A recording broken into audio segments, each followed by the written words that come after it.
Can one notebook actually work as both a planner and a journal? And how do you use it without feeling behind or overwhelmed? Well, yes it can, and I'm going to show you exactly how I did it. This is how I used my Hobonichi cousin as both a planner and a journal for 1 full month. Welcome back if you're new here. Hi, my name is Cherry. I am a stay-at-home mom of 3 from Hawaii, and on my channel I like to talk about planning and systems and routines that can help you feel a little bit less overwhelmed as a mom, or even not as a mom. You don't have to be a mom to be part of my community. You can just be someone who gets overwhelmed easily and is just looking for ways that we can combat that. In today's video, I'm going to specifically be going over my Hobonichi cousin, the process that I did with it for the whole month, and I'm going to be talking about if this Hobonichi cousin is a great option for having an all-in-one planner / journal. I know that this is different from my usual setup, doing a full-on bird's eye view for the whole entire video. So I know you're gonna miss seeing my lovely face, but you're gonna see my lovely hands today, okay? So grab your coffee, grab your tea, whatever you want to drink, and let's get straight into this video. So this is my Hobonichi cousin. This is 1 month of use, front and back. And if you don't know what a Hobonichi cousin is, you can go ahead and click on this video. I did my full 2026 setup that explains what it is and how I set it up. You can consider this as kind of like a 1 month review of my planner, but it is also answering the question of, can this be an all-in-one planner for people like us who get overwhelmed and need functional but also want to find ways to improve ourselves and some kind of self-care? Then this is the video for you, because I'm going to be going over that today. So without further ado, let's get into the planner / journal. So the way that the planner works is that in the front pages are the yearly index where you can see 2026, 2025, and 2027. I've just been using this as a checkoff for how many days I've been journaling, and this is what it looks like so far. Nothing crazy. But this part here where it is called the year plan or the yearly index, I have been using it as a habit tracker because it has a built-in habit tracker. So for me, I love that because I don't need to create any kind of spread. And I knew instantly when I got this planner that I wanted to make it a habit tracker because I wanted to track my habits more in 2026 so that I can see what habits I'm doing really well with and which ones I need more work on. And at a glance, you can tell which habits are really good and then which habits I need more work on, which is what I continued on for February. But it takes maybe 5 minutes to set up at the beginning of each month, and then every morning or every evening, it just takes me like less than 20 seconds to check off if I actually did the habit or not. So very functional. That part is 10 out of 10. But if you're looking for a way to track your habits, but you don't want the work of making your own tracker, this is it. I'm telling you, this part is built in. Don't overcomplicate it. Just use it as a habit tracker. At the top here, I just put the habits that I actually succeeded in for the month of January, and I'm going to continue that in February. So that's the first part of the planner. Then it gets into the monthlies, and it has all of the months for the year of 2026. And this is what January looked like for me. And I love that it served so well for just a reference for my planning, because I put in every single financial expenses that get taken out every month. I put in my husband's work schedule, my kids' school schedule, and I also did a lot of like events that are happening and my YouTube upload videos and all of that. So this is very functional, 10 out of 10 for this with functionality. And I could go into more decoration and making it look pretty and aesthetic, but this is as good as it's gonna get right now because I'm looking for functionality in my planner section of the actual notebook. And so this worked really well for me, and I'm gonna continue that on for February. Now February, I did have a full setup video of my February monthly spread on my TikTok and Instagram. If you want to go check that out, you can follow me on there. But this is what it looks like. It takes a little bit of a while to set up, but after you set it up for the month, you don't really touch it anymore unless you're just referencing back to it like I do when I do my weekly planning. And so I wanted to make sure I put some kind of tracker this month, and I'm using a skincare tracker because my skin has been concerning me lately. So I want to get down to why, whether it is the weather or a new product. And so I put that there, so maybe I can use this more often, but we'll see how realistic that is, because sometimes too much trackers is too much. And so I don't know if that's going to work well for me, but we'll see. And just a quick update on what my planner looks like on the inside, because I did this in my setup video, but I didn't have these spreads in my setup when I first started. I put a stuck in my head song tracker and a dream tracker at the end of the monthlies, because the Hobonichi cousin has 3 months into 2027 and I didn't want these pages to go to waste. I know, I just had time one day when I was like looking through and I thought I could do some kind of trackers here. And so far I've been putting in all the songs that get stuck in my head as soon as I wake up in the morning. I know I'm like so weird that way, but sometimes songs get stuck and then I end up singing right when I wake up and I don't know why. So I just wanted to jot that down as like memories, and then a dream tracker, because my sister one day was like telling me about her dream and I told her, I said, maybe you should have a dream tracker journal, and she was like, yeah, I should. And I was like, wait, maybe I should too. So that's why I made one. Okay, so now we're getting into the weekly section of the journal or of the planner, and this is my Jungkook postcard. I did a whole entire video on why I have this. This is called my master list for the week. If you didn't get to see that video, I will link it here in the cards so that you can see why I even have this, because I'm not going to go into too much detail, but this is just a master list of what I do every single week so that I don't have to reinvent the wheel every single time. And I just keep it here with the weeklies, or I put it up here in the front of my planner. I just put it here in the front of my planner so that I can reference it when I'm doing my weekly planning. But this is the weeklies, and this is my first spread ever in the weekly, and it was very intimidating at first because you can see that I did not use any stickers or washi and I stick to very minimal colors. But I did a basic time tracking here, but the reason why I went this route the first time was just because I was feeling it out and trying to see if time blocking was really for me. But time blocking is not for me in this season of life. And so I would rate this spread specifically like a 6 out of 10, because it's just not something that I want to do every single week. But I did like the sleep tracker and the energy and mood tracker. I'm trying to be more aware of how long I sleep and if the quality matches my sleep, and then also my energy and mood, see if those have like any correlation to each other. So I wanted to track that every week. But this spread here, I went a little different. Basically, this one is more categories based, and I liked it for having to-do lists and reminders. And so this one I would rate like a 7 out of 10, only because I didn't get excited to plan. I just was like, okay, this is what it is. So I switched it up for the next week, which is washi tape and decoration, like with stickers.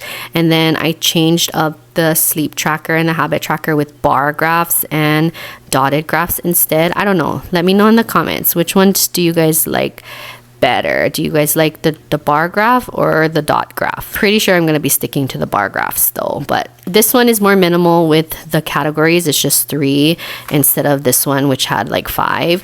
And so I did priorities, my homework, like my home chores, and then reminders. And so this one I would rate like a 7.5 out of 10, only because it was okay. Like it didn't make me as excited to use it, but it was very functional.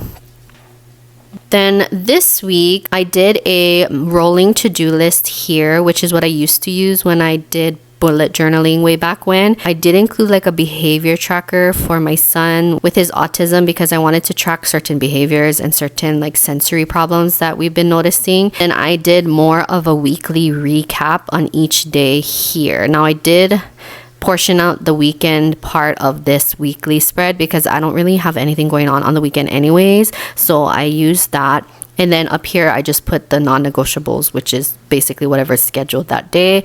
And I love this spread. I love it so much. I'm using it in February and it is the spread for me. See, so it took like 4 spreads to find the one that I really wanted, but again, it's functional. And for me as a perfectionist, I did a weekly recap in these sections instead of an actual to-do list, because I wanted to write down exactly what I got done that day. So this spread I would rate a 10 out of 10 because it just works really well for me in this season of my life. But then I decided to try just one last different spread in the end of January, because I really wanted to keep up with this like master to-do list or weekly to-do list and a cleaning schedule.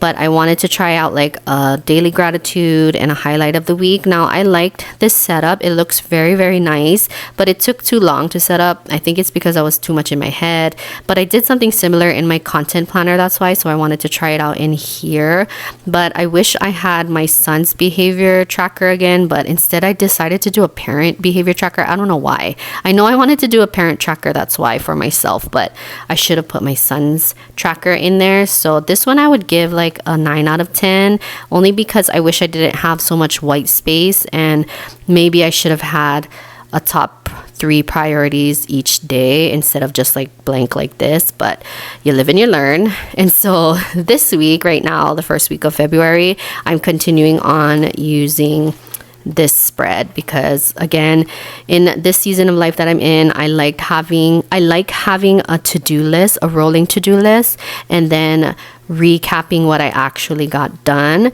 so that with my son's behavior tracker here, I can see patterns and it would make more sense. So like for here on Monday, he was more tired and low energy, and then I can look back on Monday to see what we did that could possibly have caused him to be tired or low energy. And so that just makes sense for my brain. You might not like it, but it just works for me. And the reason why I'm talking so much about the weeklies is because this is the biggest chunk of the planning for my planner in my Hobonichi cousin. Like right here, this chunk of the planner is my planner, and this is what serves as function throughout the day. This helps me feel less behind and less overwhelmed, because at least I'll have a zoomed out version of what my month could look like. Then I have a zoomed in version of what my week will look like, or my days. So that's why I've been loving using this for the last month as my planner, because as an overwhelmed mom, I needed this. But newborn trenches Cherry could probably not have done this at all. So remember, it's very important to remember your seasons of life. This season, my daughter is 1 and she's on a consistent nap schedule, and we have a good routine going, and then my boys are at school. 1 year ago, me probably would be looking at this and thinking, what the hell do you think you're doing? Because this is too much. So obviously right now this works for me because the season that I'm in allows me to do this and it supports me. But newborn trenches mom me would not be able to do this. Like, probably could just do vibes, go off of the vibes when I was in the newborn trenches. So now though, I'm excited to keep diving into this because I need it. I definitely need it now. Okay, and then we go into the dailies. Now the dailies are where I journal. This is my journaling part of the entire book. This is where the journaling takes place, in this chunk. So this is planning, and then this is journaling. So this is my daily pages, and you can see that some days I get really reflective and I do like some tables. Sometimes I have stickers, sometimes I draw, sometimes I color, and there's no strict boundaries, no rules that I gave myself other than journal every single day. Now the structure for this is really good because it's dated, and so it dedicates 1 page per day, which is helpful for me so that I know what day it is, and then I can keep track of what the day looks like. It's almost like a memory keeper. But some days I write about like what I'm worried about, and sometimes I just write about things that happened that day, like a daily recap. You can see like a little teardrop here because I was crying when I was writing this spread because I went to visit my dad and he's moving, so we're never going to see our childhood home anymore. So that was an emotional page, and I talked about this in my last video, but that's what I love about journaling too. I can read a spread and feel that exact feeling that I felt when I wrote it, and that's like an incredible thing to do. Some days I did like a to-do list, and most days I just write about what happened, and I do this either in the morning or in the evening. But you can really tell that I have no consistent way of journaling. This week I did though. I think I was trying to have to-do lists in my dailies because I'm pretty sure it was this one where I didn't have a day to write down all of my priorities, so I put it in here. And yeah, this is what's been really working for me in journaling. I did put big titles so that when I'm flipping through my journal like this, I can just see based off of the title what the spread is going to be about, so I don't have to reread the whole entire thing, and that's been working. And this one is my like first scrapbook kind of page where I put ephemera from the weekend. and then this one I was sick. So you can just really tell by the way that I have been journaling that it's free for all. Some are structured, some are not, and that's okay. And you can really just write about anything. Like I've been writing about how I've been editing all day. I wrote about Bridgerton because I watched part 1, and then how I'm doing on YouTube. And then I just did a daily recap on our first beach day of the year. And that's really how it goes. Now, I did make it an intention to journal in 2026, and that's why I decided to invest in the Hobonichi, because it is a planner and a journal, or it can be a planner and a journal all in one. And ultimately that's what I need, because I don't need like 2 separate books. I need just one notebook for now, at least. The way that the Hobonichi is structured is that they have the dates here, and then they also have a timetable here that you can use, and then they have like 5 little check boxes here that you can do whatever you want. And that's what I like about this kind of planner, is it is structured like that, but it is also flexible. You can do what you want with whatever energy that you have that day. So for example, like these days I had energy to do like a to-do list, a gratitude, and a whole entire journal spread. But then for this one, I just had the energy to do one journal spread. It's really up to you the way you want to use it. You can be as free as you want, or it also has structure if you need that. So that's really a big plus for this. And then for the weeklies too, it has the structure for it. You have the structure with the dates and a timetable if you need it, the calendar and a sidebar, and you can just do a plain old schedule or a plain old to-do list on those weeks when you need it. But if you don't want to, you can always change it up and do something else.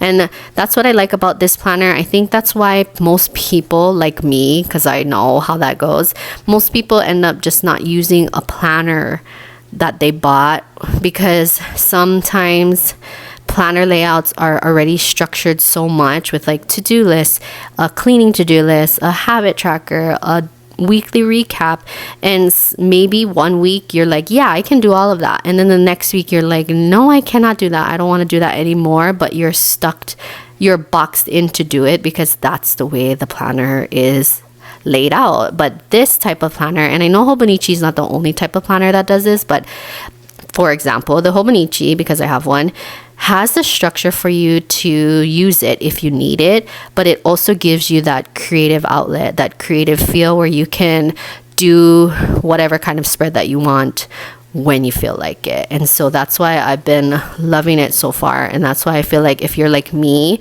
and you're trying to experiment with different ways to find function meets creativity or function meets flexibility, then this planner might be a great option for you. Eventually, you don't have to get it right now, but that's just what I think. So yeah, that is the planner and the journal part. And then I'm just going to do a really quick update in the back here, because the Hobonichi cousin has like 5 extra pages here in the back, and I did a bingo card for my annual goals here, and this is what the first month looks like. I got to shade in 3 goals, which is really great for January. And I put here that if I get a first bingo, I can buy myself a brand new purse, because your girl is in need of a purse that is not a mom bag. And then this is my master cleaning list, because I have one in my Notion. I don't look in my Notion life map every day, so I wanted it in my planner because I'm in here every day, so that I can refer back to it when I am actually planning for the week instead of looking at my computer. And then updated my savings tracker. Nothing crazy here. Workout schedule looks nice, but I haven't been sticking to it. Updated my monthly expenses, and then I didn't get to fill out anything here. No updates for any shows or movies, because I'm waiting for Bridgerton to come out with their part 2. And then I did like 4 entries in my savings challenge, and then that's about it. And I put my vegetables and fruit stickers here. I got that idea from Helen from the Coffee Monsters Co.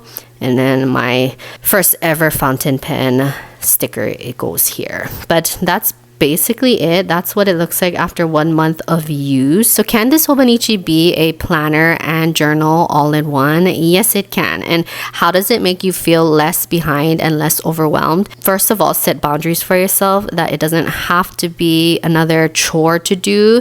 It is going to support you in your everyday life.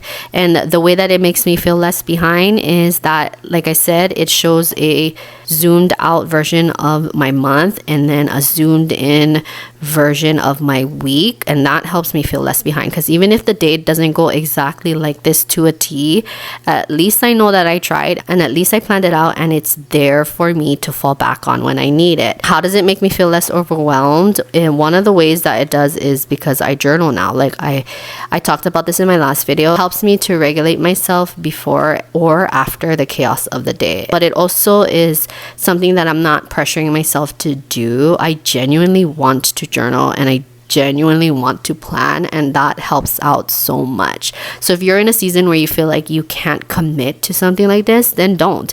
But if you're in a season like me where you feel like you actually have time to dedicate yourself to a planner / journal, then maybe you could try this type of journal, and it's called the Hobonichi Cousin, like I said a million times already. So that is how I used my Hobonichi Cousin over the last 30 days as a planner and journal all in one. So if you like this kind of content, please let me know in the comments, because it really helps me out to know how this content is doing on my channel, so that I can either continue to make more or kind of pull back. But I really love making these kinds of bird's eye view content, so I'm hoping that you guys like it too. If you haven't already, please consider subscribing, because it helps out my little channel so much. I'm trying to grow to get 1,000 followers by the end of first quarter, and I would really appreciate your help. But if you've been here from day one, I love you so much, and I will see you in the next video.